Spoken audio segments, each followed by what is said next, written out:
श्री शिवाय नमस्तुभयम।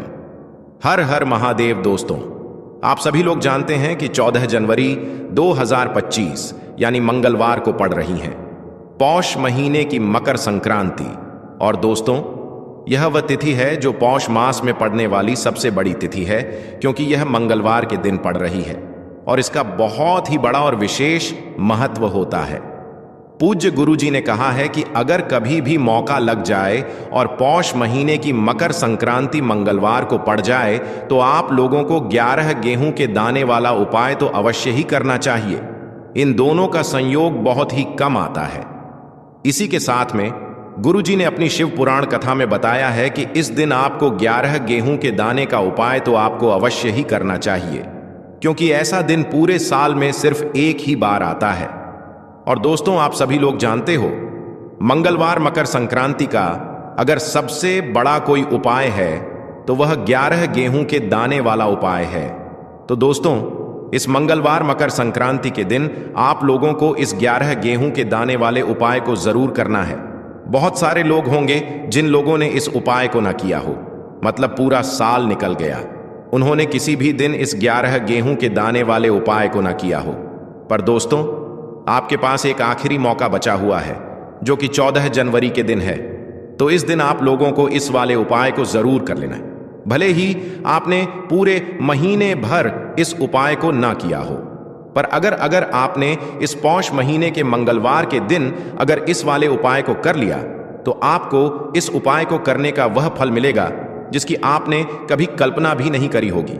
इसीलिए आप लोग इस वाले उपाय को एक बार जरूर कर लेना है, ताकि आप लोगों के हाथ से यह मौका ना जा सके और आपको इस उपाय को करने का फल मिल सके। दोस्तों, यह उपाय पंडित जी ने अपनी अभी की ही श्री शिव महापुराण की कथा में बताया है। जिस उपाय को आज हम आपको बहुत अच्छे से समझाने वाले हैं। इस वीडियो को देखने के बाद इस उपाय को समझने के लिए आपको कोई और वीडियो को देखने की जरूरत नहीं पड़ेगी। तो चलिए दोस्तों, उपाय को शुरू करते हैं। देखिए, यह इस पौष महीने के मंगलवार मकर संक्रांति के दिन यह इतना खास होता है, इतना महत्वपूर्ण होता है।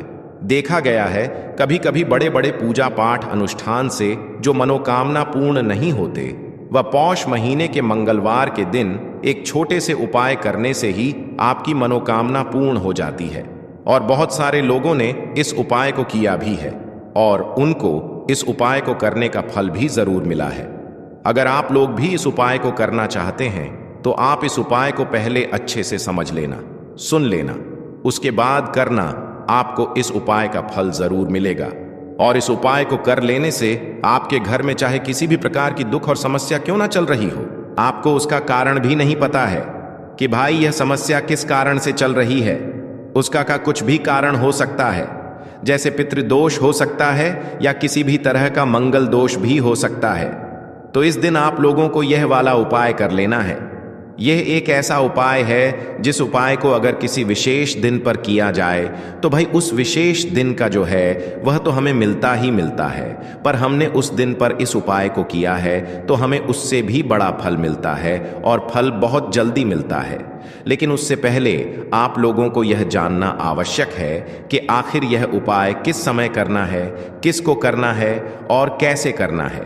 तो चलिए हम आगे आपको वीडियो में एक एक करके बता देते हैं। लेकिन उससे पहले अगर आप लोग हमारे चैनल पर पहली बार आए हैं या फिर मेरी आवाज़ आज पहली बार सुन रहे हैं तो हमारे चैनल को सब्सक्राइब ज़रूर कर लेना और इस वीडियो को लाइक करके कमेंट बॉक्स में श्री शिवाय नमस्तुभ्यम ओम नमः शिवाय ज़रूर टाइप कर देना। तो दोस्तों, इस 11 गेहूं के दाने वाले उपाय को हमें इस मंगलवार मकर संक्रांति के दिन कैसे करना है, किसको करना है, किस समय करना है और कहां पर करना है, यह सारे सवालों के जवाब आपको इस वीडियो में मिल जाएंगे। और जो ये वीडियो देखेगा भाई, उसको 11 गेहूं के दाने का उपाय जरूर करना चाहिए, क्योंकि इस दिन एक चावल दाने का भी बहुत ही बड़ा और विशेष महत्व होता है। और जब बात आ जाए 11 गेहूं के दाने की तो यह सोने पर सुहागा वाली बात हो जाती है और यह एक बहुत ही बड़ा उपाय हो जाता है इस मंगलवार मकर संक्रांति का। तो अब दोस्तों, इस 11 गेहूं के दाने वाले उपाय को आखिर करना किसको है, सबसे पहले हम लोग वह बात जान लेते हैं। तो देखो, घर की जो बड़ी माताएं बहनें होती हैं उन माताओं बहनों में से कोई भी एक बड़ी माता बहन इस वाले उपाय को कर सकती है। और दोस्तों, अगर आप चाहें तो अपने घर में से सभी सदस्यों को भी इस उपाय को करवा सकते हैं। अगर किसी व्यक्ति की खुद की कोई मनोकामना है, खुद की कोई दुख और परेशानी है जो कि वह अपने लिए ही करना चाहता है इस वाले उपाय को, तो वह खुद अपने लिए भी कर सकता है।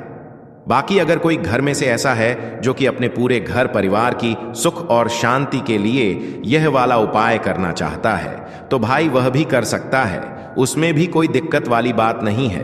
कहने का मतलब यह है कि इस उपाय को हर एक सदस्य भी कर सकता है और पूरे घर परिवार के सदस्य के लिए घर की बड़ी माताओं बहनों में से कोई एक माता बहन भी कर सकती है।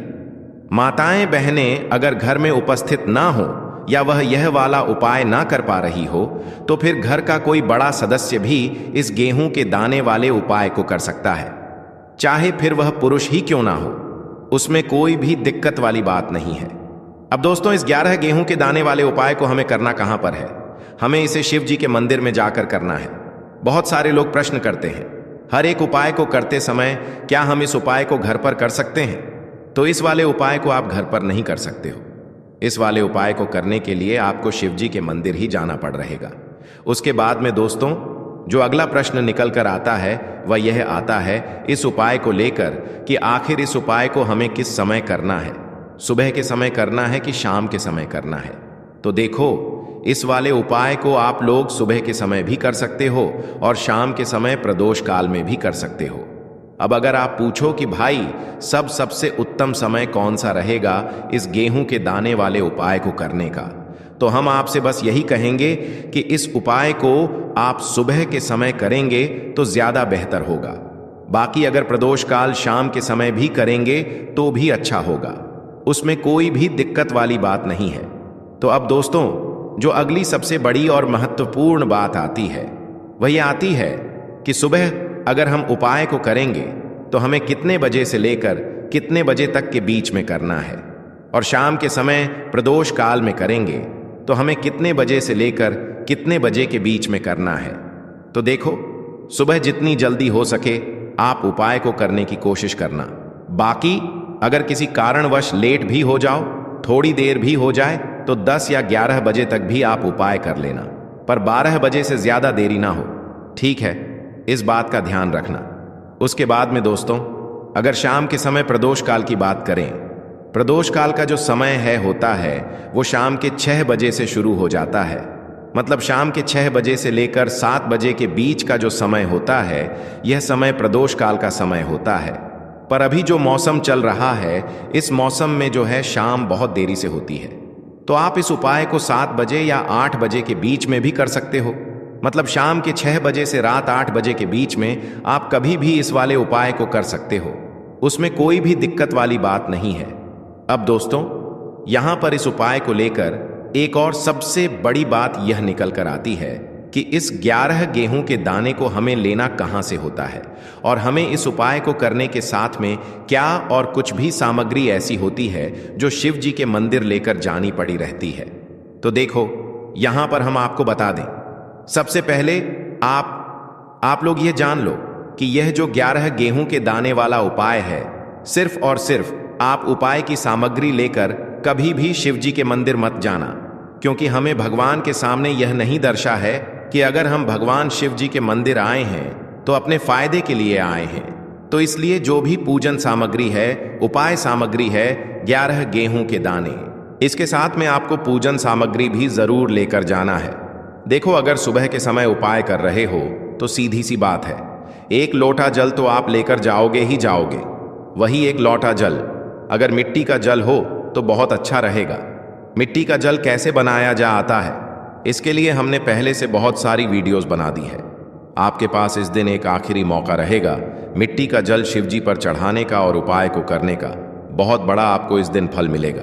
तो इसलिए इस दिन हो सके तो भाई मिट्टी का जल चढ़ाना तो अपने साथ में कम से कम 1 लोटा जल तो आपको लेकर जाना ही जाना है। अगर मिट्टी का जल नहीं है तो घर का जल भी आप इस्तेमाल कर सकते हो। इसके अलावा जो भी पूजन सामग्री है, देखो 11 गेहूं के दाने यह अलग आपके रहेंगे और जो आपकी पूजन सामग्री रहेगी वह अलग रहेगी। पूजन सामग्री में आप जो भी चीज़ लेकर जाना चाहे वह लेकर जा सकते हैं, उसमें कोई भी दिक्कत वाली बात नहीं है। वहीं अगर हम बात करें शाम के समय की, तो शाम के समय शिव जी पर जल नहीं चढ़ता है। इसीलिए शाम के समय आप लोग एक दीपक तैयार कर लें, जो कि गोल बत्ती का, आटे का, शुद्ध देसी गाय का घी का होगा, है ना। इस बात का आप लोगों को ध्यान रखना है और इस दीपक को आपको घर से जलाकर नहीं लेकर जाना है, भगवान शिव जी के मंदिर में जाकर ही जलाना है। इस बात का भी आप लोगों को ध्यान रखना है। अब दोस्तों, यहां पर हमें इस बात को समझना है कि यह 11 गेहूं के दाने हमें लेना कहां से है। क्या हमें दुकान से लेकर आना है, या हमें अपने घर से लेना है, या कहां से लेकर आना है, और कौन से चावल लेना है, क्योंकि चावल भी बहुत प्रकार के होते हैं। तो देखो, इन सभी सवालों के जवाब आप लोग एक बात में सुन लो कि भाई ये जो उपाय है, इस उपाय में आपको यह नहीं देखना है कि भाई कौन से चावल है, कौन से चावल नहीं है। बस जो भी चावल ले रहे हो वह चावल का दाना सबूत होना चाहिए, मतलब साबुत होना चाहिए, टूटा हुआ नहीं होना चाहिए, कटा पिटा नहीं होना चाहिए। यह बात आपको ध्यान रखना है। बाकी आपका चावल बासमती हो या सादा चावल हो या कोई सा भी चावल हो, उसमें कोई भी दिक्कत वाली बात नहीं है। तो सीधी सी बात है कि आपके घर के रसोई घर में जहां पर आप भोजन बनाते हो, वहां पर जो भी चावल आपके उपस्थित हो, उन चावलों में से अपनी एक कटोरी भर लेना या एक मुट्ठी चावल अलग से निकाल कर रख लेना, क्योंकि हम 11 चावल ही यहां पर इस उपाय में लेने वाले हैं। तो हमें यह चावल के दाने गिन कर निकालने पर डट इस बात का आप लोगों को ध्यान रखना है। तो अपने उस चावल की कटोरी में से या चावल में से 11 ऐसे चावल के दाने आप लोग निकाल लो जो कि टूटे हुए ना हो, कटे पिटे ना हो, जिनमें कोई दाग ना लगा हुआ हो, है ना। अच्छे साबुत चावल के दाने 11 दाने आप लोग निकाल कर रख लो, और इन्हें किसी भी एक कागज की पुड़िया में या किसी एक छोटी सी कटोरी में आप लोग रख लो, ताकि यह सुरक्षित रहे, आपके एक भी चावल का दाना इधर उधर ना हो, और आपका उपाय भी पूरा अच्छे से हो जाए।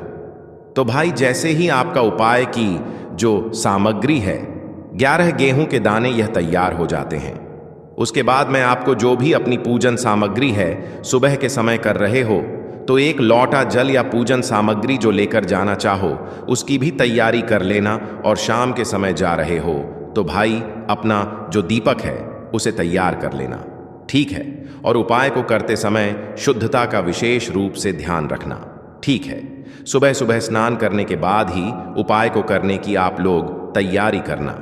उसके बाद अगर शाम के समय की बात करें तो शाम के समय आपको स्नान करने की जरूरत नहीं है, पर शुद्धता का ध्यान रखना है। आपको स्नान तो नहीं करेंगे, आप हाथ मुंह धोकर भी इस वाले उपाय को शाम के समय प्रदोष काल में कर सकते हैं। इसमें कोई दिक्कत वाली बात नहीं है। तो आप अपने उपाय की पूरी सामग्री तैयार करके आपके पास ही में जो आपका शिव मंदिर हो वहां पर पहुंच जाइए। सबसे पहले शिव मंदिर में जाकर आप लोगों को उपाय नहीं करना है, पहले भगवान के दर्शन करना है, भगवान से आशीर्वाद प्राप्त करना है। फिर शिव जी की शिवलिंग के पास में है, शिवलिंग के पास में आने के बाद आप जो पूजन सामग्री लेकर आए हुए हैं, जैसे कि सुबह गए हुए होंगे, तो एक लौटा जल और जो भी पूजन सामग्री लेकर आए हैं आप उनसे भगवान शिव जी की पूजन कीजिए। सबसे पहले तो एक लौटा जल ही चढ़ेगा, उसके बाद में आपकी पूजन सामग्री चढ़ेगी। उसके बाद में अगर दोस्तों शाम के समय अगर आप इस उपाय को कर रहे हो तो अपने साथ में कम से कम एक जो दीपक है गोल बाती का जो आप अपने साथ में लेकर गए हो, उस दीपक को मंदिर में जाकर अपनी माचिस से जलाना है और उस दीपक को शिवलिंग के पास में रखना है, ठीक है। इस दीपक को रखने के बाद ही आप लोगों को अपना यह वाला उपाय शुरू करना है। और दीपक को ज्यादा पास में मत रखना, वैसे भी गर्मी पड़ रही है, भगवान शिव जी को आंच नहीं लगनी चाहिए, है ना। तो भाई, जैसे ही आपकी पूजा अर्चना हो जाती है आप भगवान शिव जी को प्रसन्न कर लेते हैं। उसके बाद में शिवलिंग के पास ही में आप कहीं पर बैठ जाइए, सामने या आसपास जिस जगह पर आपको बैठना हो वहां पर बैठ जाइए और अपने वह 11 गेहूं के दाने अपने सामने निकाल कर रख लीजिए, क्योंकि अब यहां पर उपाय को यहां पर करने की आपको तैयारी करना है। और इस तरीके से जब आप उपाय करेंगे, पूजन सामग्री करने के बाद, पूजन अर्चना करने के बाद, तो आपको उपाय का फल बहुत जल्दी और बहुत बड़ा होकर मिलेगा। तो अपने 11 गेहूं के दाने अपने सामने निकाल कर रख लेना, और यह जो उपाय है यह आपकी सीधे हाथ की हथेली से होगा, इसलिए इस बात का भी विशेष रूप से ध्यान रखना है। तो सीधे हाथ की हथेली का प्रयोग करके ही आप लोग अपना इस वाले उपाय को करना। अपने सामने जो भी आपकी कागज की पुड्डी यहाँ है उसको खोल कर रख लो, या कटोरी है तो भाई उसे अपने सामने रख लो और अपने वह 11 गेहूं के दाने निकाल लो। ठीक है, उसके बाद में दोस्तों अब आपको क्या करना है कि शिवलिंग आपके सामने होगी, तो आपने वह 11 गेहूं के दाने एक एक करके आपको शिवजी के शिवलिंग के ऊपर चढ़ाना है। कहां पर चढ़ाना है? शिवलिंग के ऊपर चढ़ाना है और कहीं पर भी नहीं चढ़ाना है।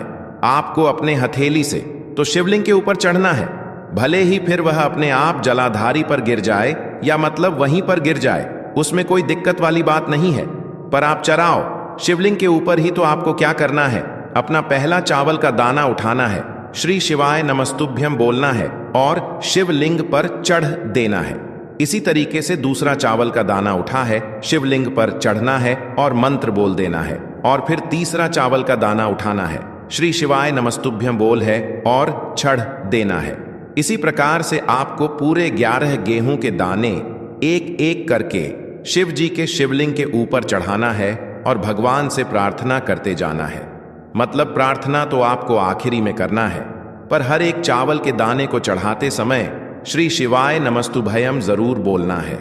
उसके बाद ही मैं यह चावल का दाना शिवलिंग के ऊपर आपको चढ़ाना है। जैसे ही आपके 11 गेहूं के दाने शिवलिंग के ऊपर 4 हैंच जाते हैं, तो भाई उसके बाद में आपको क्या करना है, भगवान से अपनी मनोकामना बोलना है। मनोकामना भी कब बोलना है? जब आपका 11 चावल का दाना आपके सीधे हाथ की हथेली में हो और आप उसे चढ़ाने के लिए जा रहे हो। श्री शिवाय नमस्तुभयम बोलकर उस आखिरी चावल के दाने को शिवलिंग के ऊपर चढ़ा देना और भगवान से फिर अपनी वह मनोकामना बोल देना, जिस मनोकामना के लिए आप लोग अपना यह वाला उपाय कर रहे हो। जिस भी दुख और परेशानी के लिए आप लोग अपना यह वाला उपाय कर रहे हो, उसके बाद में जैसे ही आप अपनी मनोकामना बोल देते हो, आपका यह वाला उपाय पूरा हो जाता है। पर दोस्तों, उपाय को करने के बाद आप लोगों को 2 मिनट भगवान शिव जी के मंत्र का जाप जरूर करना है, और मंत्र का जाप 2 मिनट करने के बाद भगवान से एक और बार प्रार्थना करना है अपनी मनोकामना के लिए, या अपनी जो भी दुख और परेशानी है उसके लिए। इसके बाद में आप लोग भगवान को देखकर भगवान से प्रार्थना करके उनसे आशीर्वाद लेकर वहां से उठ सकते हैं और अपने घर पर जा सकते हैं। बस दोस्तों, यहां पर यह वाला उपाय पूरा हो जाता है। इस तरीके से जो भी व्यक्ति छोटी छोटी चीजों का ध्यान रखते हुए इस 11 गेहूं के दाने वाले उपाय को करेगा, निश्चित सी बात है उसे उसकी मनोकामना जल्द ही पूर्ण होगी, और जो भी दुख और परेशानी है वह भी बहुत ही जल्दी दूर होंगे। और दोस्तों, अगर आपको हमारी यह वीडियो पसंद आई हो तो हमारे इस वीडियो को लाइक और चैनल को सब्सक्राइब जरूर करें। हर हर महादेव। ओम नमः